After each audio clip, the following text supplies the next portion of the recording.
Perampok bersenjata api kini semakin nekat, sebab mereka mulai berani merampok di siang hari dan di lokasi ramai orang.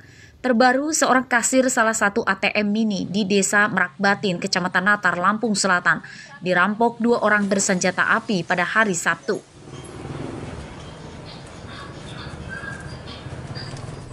Para perampok berbagi tugas, 1 orang berjaga di motor dan yang lain menodongkan senjata api ke kasir ATM mini yang baru membuka kios. Karena ketakutan, korban menyerahkan uang 13 juta rupiah dari dalam laci kasir.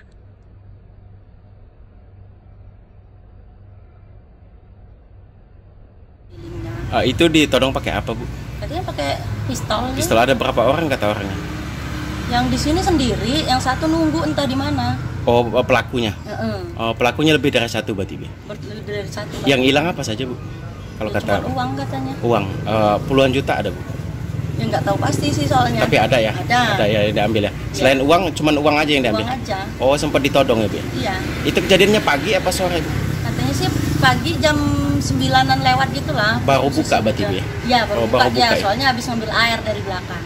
Polisi sektor Natar belum memberikan keterangan resmi terkait perampokan ATM mini tersebut. Hingga Minggu siang, para perampok belum ditangkap polisi. Robi Laste melaporkan dari Lampung Selatan.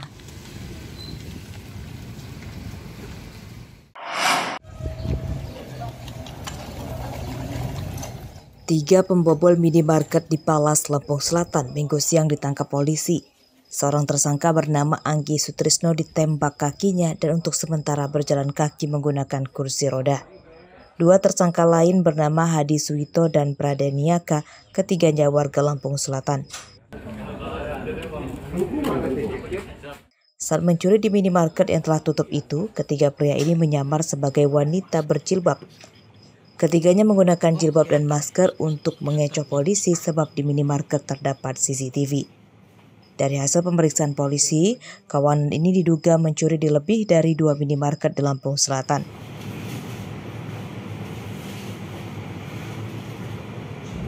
Di Palas itu sendiri dikatakan yang bersangkutan spesialis, bisa dikatakan seperti itu. Kenapa? Karena yang bersangkutan juga merupakan residivis sebelumnya. Pelakunya sama, artinya kelompok ini sama yang melakukan kegiatan-kegiatan yang demikian. Sementara ini yang bersangkutan hanya mengakui apa yang kita temukan. Nah, untuk itu nanti kita kembangkan. Ketiga tersangka mencuri puluhan bungkus rokok, kosmetik, dan susu bayi. Tersangka Anggi berdalih nekat mencuri untuk membiayai syukuran 7 bulanan kehamilan istrinya. Apa yang diambil kemarin? Rokok. Buat apa? Buat ini rencana mau buat 7 bulan istri. Buat 7 bulan istri? Rokoknya dijual atau gimana? Ya dijual. Dijual. Jual kemana? Ke warung. Kerugian minimarket Palas, Lampung Selatan mencapai belasan juta rupiah. Atas perbuatannya, ketiga tersangka terancam hukuman 7 tahun penjara. Haris Susanto melaporkan dari Lampung Selatan.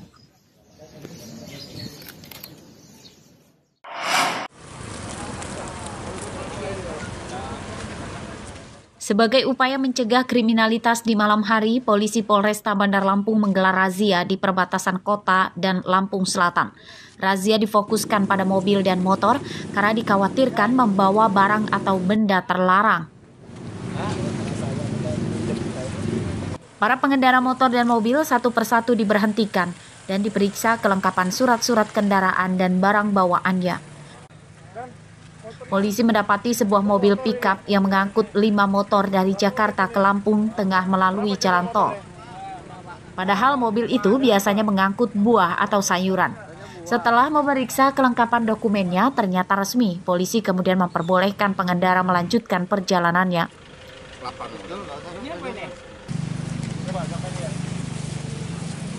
Dilaksanakan dalam rangka untuk mengantisipasi kasus C3, kesehatan jalanan lainnya dan kejahatan yang meresahkan masyarakat, khususnya masalah curanmor, Pak.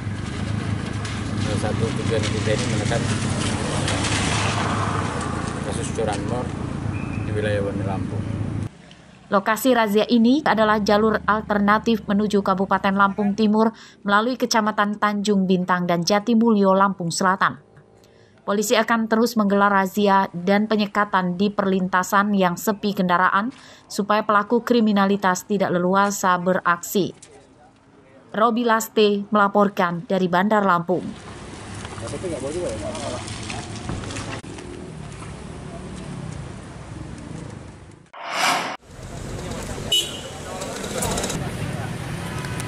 Kepolisian Polresta Bandar Lampung resmi meniadakan tilang di tempat atau manual.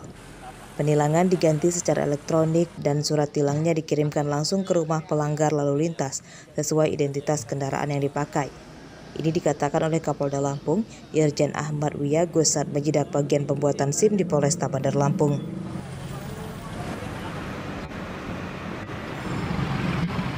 Penerapan tilang elektronik atau ETLE melalui CCTV yang terpasang di sejumlah titik jalan poros kota Bandar Lampung.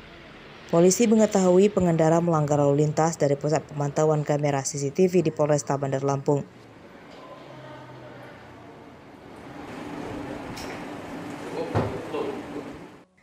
Polisi mengidentifikasi pelanggar lalu lintas dari nomor polisi kendaraan.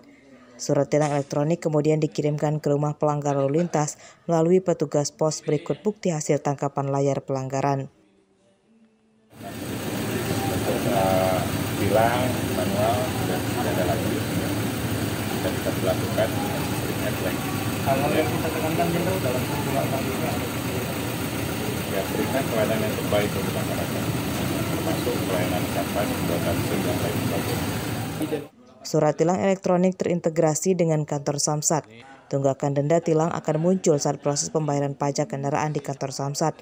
Pemilik kendaraan membayar pajak kendaraan sekaligus denda tilang yang belum dibayarkan. Robi Laste melaporkan dari Bandar Lampung.